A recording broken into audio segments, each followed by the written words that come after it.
Welcome back to Betrayal at House on the Hill. The haunt has begun, and I'm going to alter the rules somewhat because it's just impractical to do exactly what it says in the Secrets of Survival and in the Trader books. So how this is all going to play out, we read over the instructions basically for the survivors at the end of last episode. So basically, we have here Darren Flash and his sidekick, the dog, and the little girl are both basically ghosts slash poltergeists, and they are trying to attack the professor, take out his sanity and knowledge to zero, basically kill him that way, and turn him into a ghost poltergeist as well. The professor, of course, is trying to get out of the mansion through the now open door and escape. So, the professor will win if he can escape.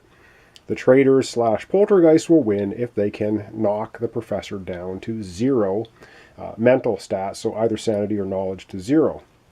How it's supposed to work is there's supposed to be a Ouija board, or you're supposed to make a Ouija board, and then when you have a confrontation in a room, then the traders would pick an item in the room, and the professor, who is the hero in this case, would then need to try and guess with letters, depending on his knowledge. He gets so many letters. To try and figure out what the word was. And if he guesses the word exactly, he gets an extra die. So for every word that's correct, or every letter that's correct, he gets a die to attack with for sanity, and for every correct guess of the word itself, he would get another die. How I'm going to do it is we're going to take a look at the professor here. He's a pretty smart guy. He's got sanity right now of 3. And he's got knowledge of 5. So what I'm going to do, to simplify things quite a bit here for the combat, we're just going to take whatever his sanity and knowledge added together, divided by 2, and I think we'll round it up to give him a little bit better ability. That's how many dice he's going to roll for a sanity combat. So all the combat's going to happen. It's going to be sanity combat. They're going to try to drive him crazy. He's going to try and get out of the building. Whew, with all that talking and said, let's get going then. And he can actually do an exorcism, but because he doesn't have the items, the only exorcism room would be the research lab, and I don't think he wants to just hang around the research lab. However, the traders do have something fishy they can do at the very beginning right now. They can place the professor, I guess he went into a daze or something, in any room in the basement, which hasn't been explored yet, or any of the upper slash roof rooms. And so they're opting to stick him in. He has a movement of 5, I think. 1, 2, 3, 4, 5. They're going to stick him in the theater. This is an upper landing to get him a little bit closer to, I guess, the little girl, who will try to attack him. And we have Flash here, who's going to try and block his passage. And so we're just going to go again in turn order. First up, of course, is Darren Flash Poltergeist and his dog. He has a movement speed of 5, and so he's just going to go. Oh, the other thing is Poltergeist ghosts now can just go right through walls. They don't have to worry about any doors. They just go wherever they want, except they can't go straight up and straight down. All right, so he gets to go 5. Him and his dog. 1, 2, 3, 4, 5, and that's going to put him in the balcony with his dog. Up next will be the professor. And the professor wakes up in the theater going, "Get me out of here!" And he has a movement of 5. Now he has to get to the upper landing to get to the grand staircase, to get to the front door, to get out of here. He has a movement of 5. Well, if he goes 1, 2, 3, 4, 5, he can also walk right through the enemies, because they're basically ghosts. They don't stop him. So he will try that. He'll go 1, 2, 3, 4, 5. That brings him, whoops, just off camera here, to the upper landing. All right. Next up is the little girl. She has a speed of only 4, so she's going to go 1, 2, 3, 4. And that's going to end her turn, and then we're going to recycle, and we're going to go back to Darren the Flash. Well, let me just readjust the camera a bit, because we're going to be rolling some dice. So he blew through the ghosts here. They're hot on his trail, the poltergeists. We're going to have a confrontation here. Let me rearrange the camera, and we'll get to it. All right, so the Flash is up. So obviously him and his little sidekick dog here, Poltergeist, move into the room and they are going to attack the professor. Now let's have a look at his sanity is a 5. So he's going to attack with 5 dice against the professor.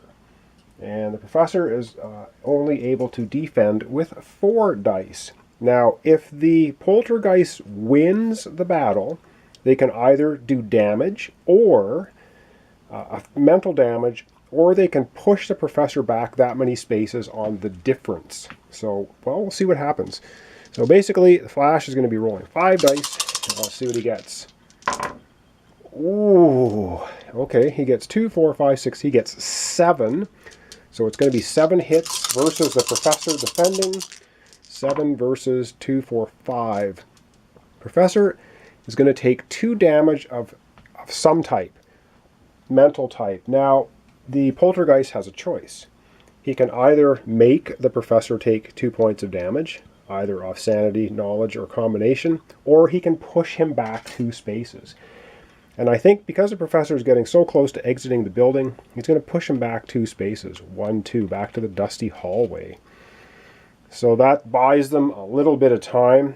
I'm going to have to readjust the camera again because he's going to run. So we're going to do that and see how far the professor All right, the professor, stunned by that attack, is going to motor. He gets to go 5 spaces. 1, 2, 3, 4, 5. He made it to the exit door, but he has not left the building yet.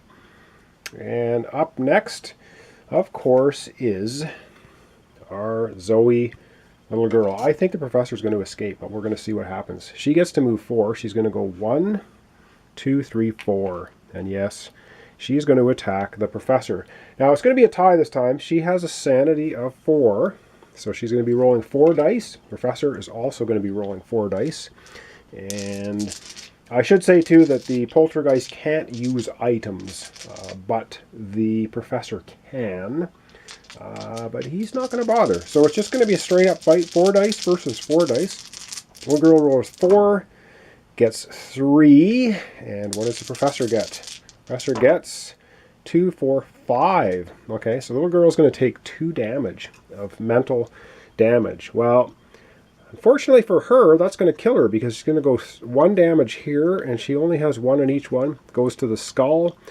So he manages to destroy the little girl ghost somehow with the fight. I guess he willed her away. Now, she would reappear again in the next turn, but I don't think she's going to have a next turn. Well, maybe she will. She can reappear. That's their other special ability. But after the little girl's turn, Flash and his dog. He's also going to go 1, 2, 3. Here, all right. They're going to fight the professor. Now they get 5 dice. Professor gets 4. They get 2, 4, 5 hits. The professor gets only 2 hits. So that's a difference of 3. Now if he pushes him back 3, 1, 2, 3, then he's going to move 1, 2, 3, 4. Professor will escape. So I think the best that Flash can do is give the professor 3 points of damage.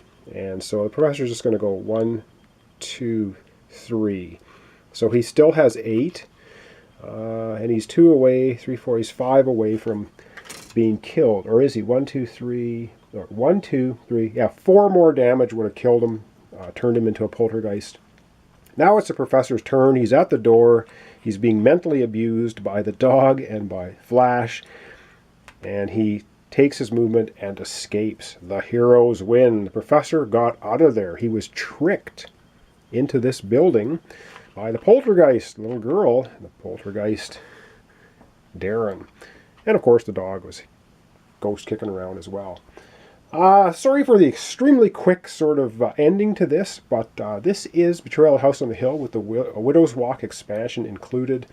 Obviously there's 100 different haunts now when you have the expansion. There's 50 in the original game, added 50 more in the expansion. And yes, I really simplified how the rules would work here because it would just it wouldn't work with me playing the game because I would have to pick some item in a room and then the professor would have to guess the letters, and by doing this solo myself, it's just that's not practical, not going to work.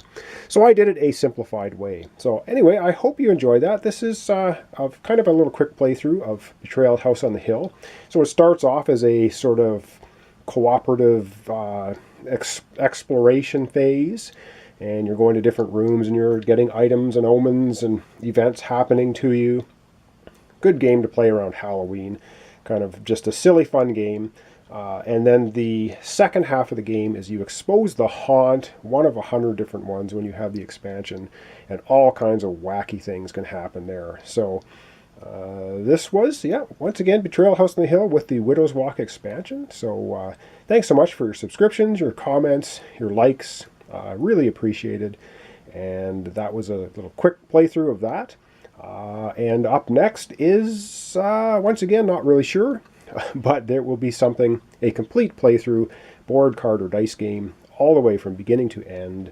That's what I do in my channel, and so I hope you enjoy that. So thanks so much all for watching along, and join me next time for another complete playthrough series.